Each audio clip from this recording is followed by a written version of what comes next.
Hello my friends, I'm Tom with Weapons Education, and in this video I want to talk to you about the difference from XDM and Glock. I want to talk about the different carry systems that we have, grab and go, hand it off to a friend, an American patriot, someone in your militia, and if things are going bad and everyone's attacking each other, what are you going to do? How are you going to get yourself to safety or assist your neighbors and things like that? So I got a couple of cool weapon systems here, and we're going to talk about Glock and XDM, mostly 45s. The caliber really doesn't matter, 10 millimeters, all that. But Glock and 45, I want to talk about the differences. Let's do that now. I'm going to put one in my hand and we're going to go from there. I have all these really cool systems I want to show you. So my name is Tom. Thumb up the video, guys. It's all good stuff. Things are going great right now. At the timing of this video, we have a July 4th coming up, and we should all be very proud to be Americans. Let's move on. Okay, my friends, let's talk about the similarities of the XDM and the Glock.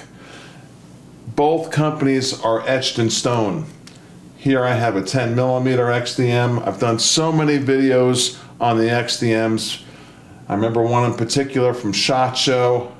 It was spectacular. They fired 10,000 rounds consecutively out of the XDM and not one failure. It was live on video. And Glock, the same thing.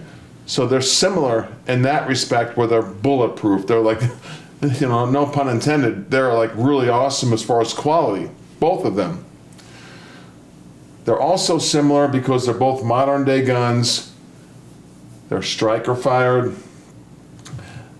There's obviously no hammer like a 1911. And there are some differences which we're going to get into. Right now, I want to talk about some grab and go systems real quick and just show you what's going on the table. So let's do that.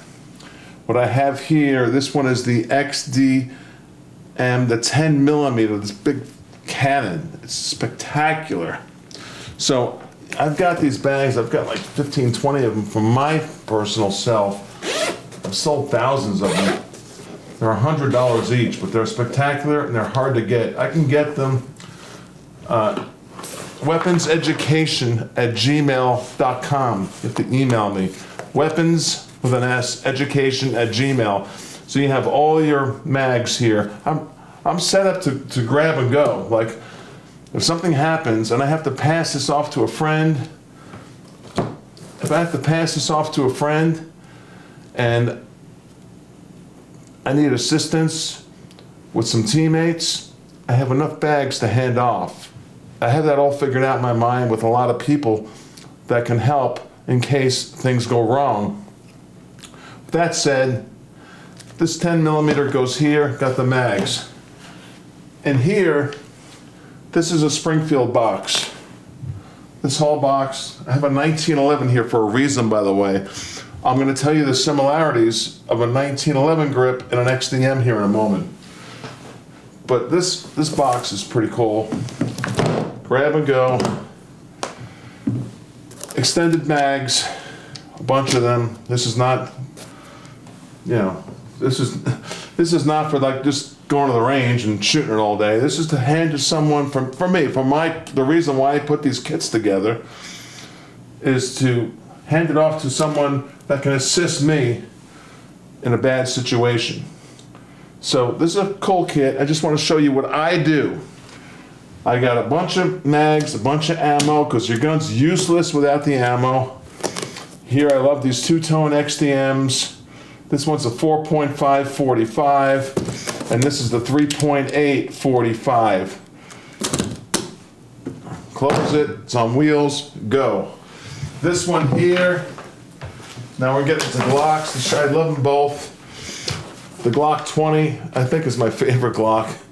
This cannon, and I got all the mags in one of these same kits.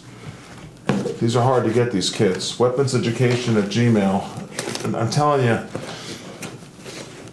without ammo, you've got nothing. I have so much ammo. I think I have more ammo and mags. That's going to bring up the question, is it okay to keep ammunition in your mags? Well, I've been doing it for decades, and I shoot them all the time, and they work all the time, so the answer is yes. So I have more ammunition and mags, not more, but a lot, like 30,000 rounds or something, I can't count them, compared to what's in boxes. It's a lot. So that's Glock. This is Glock 2. This one here, the same setup, and this is a Glock 30, a smaller one.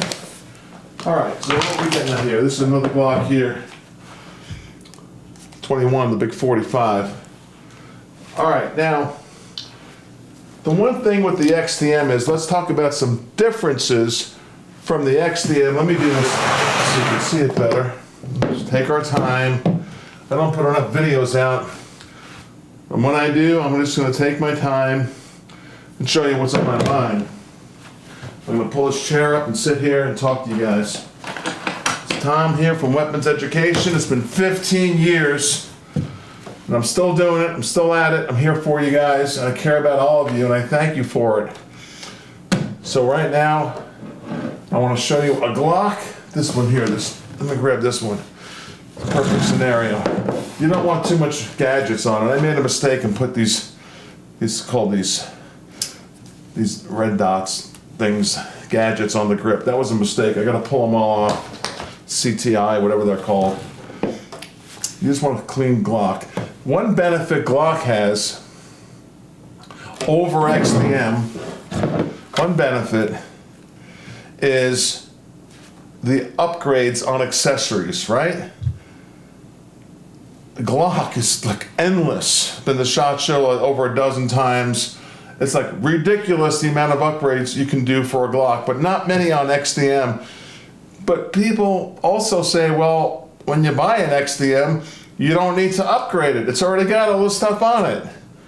So you're gonna have to like evaluate that. The XDM does come stock, pretty loaded, pretty well loaded, equipped with aftermarket stuff that you don't need to buy.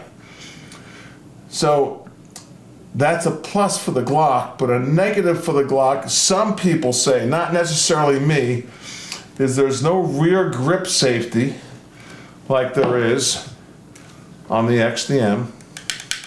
And then some people will say, well, I don't want any safeties at all.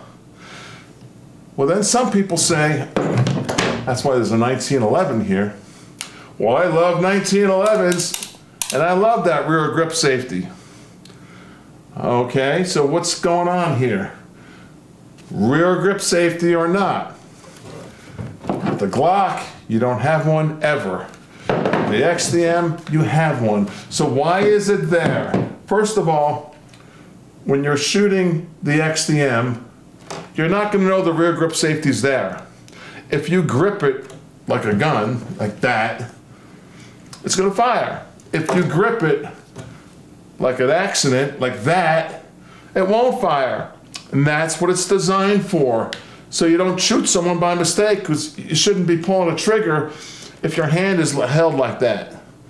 So there's nothing really wrong with the grip safety as long as it activates perfectly, which the XDM does activate perfectly. Now, a benefit that a lot of people say, I'm just repeating what history says, is that an XDM feels like a 1911, and that's why there's a 1911 here.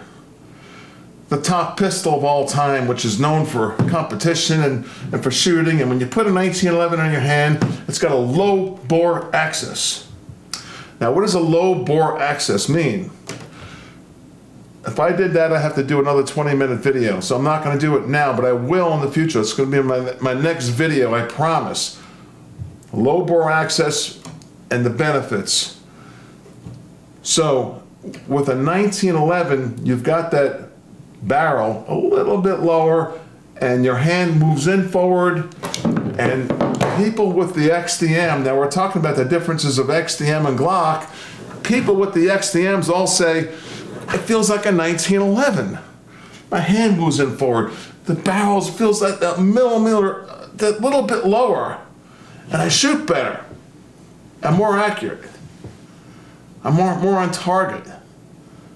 And that's true. It is true. I'm not saying Glocks, I'm not saying knocking Glocks. I'm just saying I feel it immediately. Immediately, as soon as I put it in my hand, that the grip is totally different. And, they're both full-size guns, so it's identical comparison. So now the other difference is the XDM has what's called a loaded chamber indicator on it. Make sure we're totally clear. And right here on top, I can't load it up now, but right here on top, this metal pops up when it's loaded. And you can just feel it. So when you're asleep, you're next to your bed, your gun next to your bed, the bad guy coming in. And my gosh, I've been watching some videos on X of bad guys attacking people. You better have a loaded chamber indicator. You better know if your gun's loaded or not. I did many videos called a dead man's gun, and that means your gun's not loaded. Your gun has to be loaded. Okay, now I'm getting off track, but you want your gun to be loaded, and you need to know if it's loaded. So this XDM has what's called a loaded chamber indicator, and the Glock does not. We're talking about differences. And that bar pops up like 1/8 of an inch, and you can go like that and feel it. It also has on the back this piece of metal here. It pops out, and it'll tell you, you can feel it if it's loaded or not. Okay, if it's in or out, you know if it's loaded. So you got two ways to tell if the gun is loaded. You got a loaded chamber indicator. Now, what is your impression on the difference in a Glock and an XDM? My name is Tom with Weapons Education, and I just wanted to show you guys some cool stuff and give you some ideas and let you know I care about all of you, and I just want some cool comments and some thumbs up. And gosh, things are going good for us now. President Trump and America, we're on track. Let's get a great July 4th. And American patriotism has never been so high, and we need that right now. And we need firearms. I'm fighting for the Second Amendment more now than I think I've ever done in 15 years. More on that to come. My name is Tom. Please sum up the video. What do you think of the difference in Glock and XDM? There you go, my friends. Check it out. Bye-bye.